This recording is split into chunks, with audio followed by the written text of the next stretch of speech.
Hi everybody, I'm Andy. I'm the instructor for the course. I'm posting this video because I want to go over with you a little bit about the structure for the course.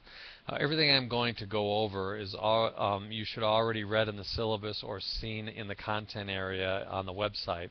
But I wanted to post this video too just because I want to make sure everyone is clear on what we're doing and how it all works and no one gets any surprises, okay? I've got a whole list here of stuff I want to cover with you. But basically what we're going to talk about is the 2-week structure that we're going to use to cover each chapter that we're going to look at in the course, all right? So first thing I want to say about that is I'm going to be pretty strict about wanting you to follow this structure, all right? However, the one exception to that is Chapter 7, the chapter we're working on right now. I'm going to cut you some slack on that, and I'll talk about that in a minute.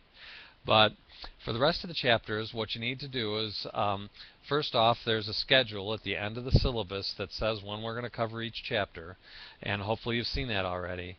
So when it's time to move to a new chapter, what you need to do is, of course, read the chapter right away, and after you have the chapter read, you need to go onto the online quizzes and take the quiz for that chapter, all right?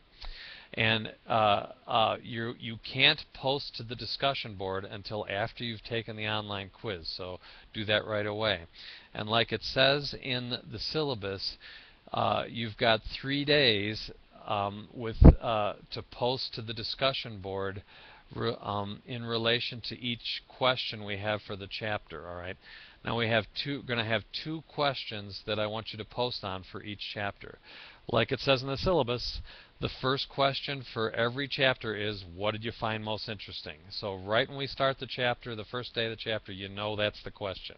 So within 3 days, I want you to post on that. The second question I'm going to add to the course website maybe 5 or 6 days into the 2-week period for each chapter.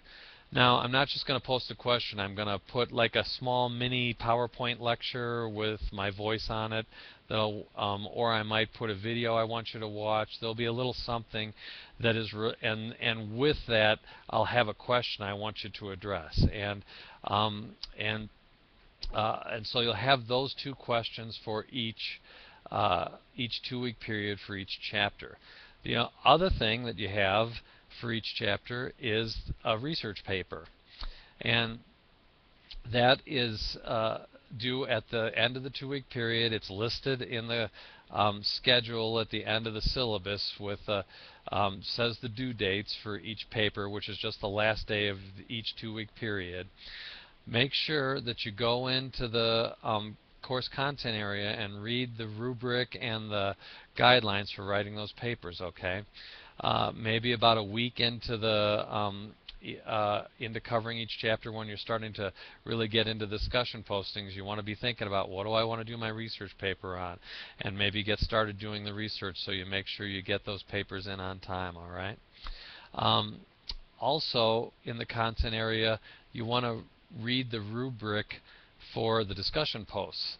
One of the most important things you'll notice in the rubric is I tell you, with each discussion post, I want you to put a question out to the rest of the students. So write your ideas, say what you want to say about the topic that you want to talk about, but don't forget to include a question that you want to put out there that might prompt other people to respond to you. Maybe something that you're still unclear about, or something that the whole topic that you're talking about brought up for you that you want to understand further. But make sure to post a question along with whatever other ideas you have on each post in the discussion board, okay? So hopefully, I hope that's pretty clear on how the 2 weeks work. I'm looking over here to see if there's anything I left out. I don't think so. I think that's pretty good. I said, though, for Chapter 7, I'm going to cut you a little slack here because this is the first chapter of the quarter. The quarter got started a little roughly with I was having problem posting things on the first day to get things started, and I know everyone's just trying to figure out this, how the course is working for Chapter 7. So for this chapter, I'm not going to hold you so strictly to the timelines for posting to the discussion board or getting the quiz done. We're only going to do one question. All right, I'm not going to post a second question for this chapter. Okay, and the one thing that isn't changing, though, is I do expect you to have your paper done by the end of the first 2 weeks, which is a week from today. So if you haven't started thinking about it already, you want to think, what do I want to do some research on? What topic from this chapter or from our discussion posts is interesting to me? So you can get that paper done. All right? Otherwise, I just want to mention that this is a late start course. It's 12 weeks long. Normally, if this was a normal 15-week course, for any 3-credit course, you should be thinking, I should be working about 10 hours a week on the course. Since this is a late start course and we're doing it at a smaller time frame, you probably even want to budget more than 10 hours a week for the course. If you're only putting in 2 or 3 or 4 hours a week on the course, that's not going to cut it. All right, you're going to need to do more than that. So that's a good way to kind of think about how you want to budget your time.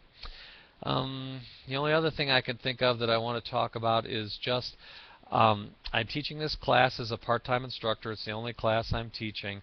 That my day job is as an online student retention specialist is my title. My job is to help students succeed in online classes.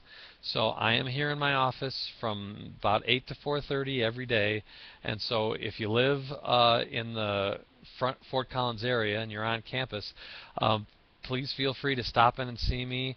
I'm in the Mount Antero building and Office 135. Love to have you drop in and see me if I'm available. I'd love to talk to you. Or call me if I happen not to pick up when I'm not in the office right when you call. I'll call you back. I'd love to hear from you. And of course, you can always email me on the website too. So hopefully this has been helpful. But if anything's confusing or you don't understand anything, please send me an email and I'll respond to you.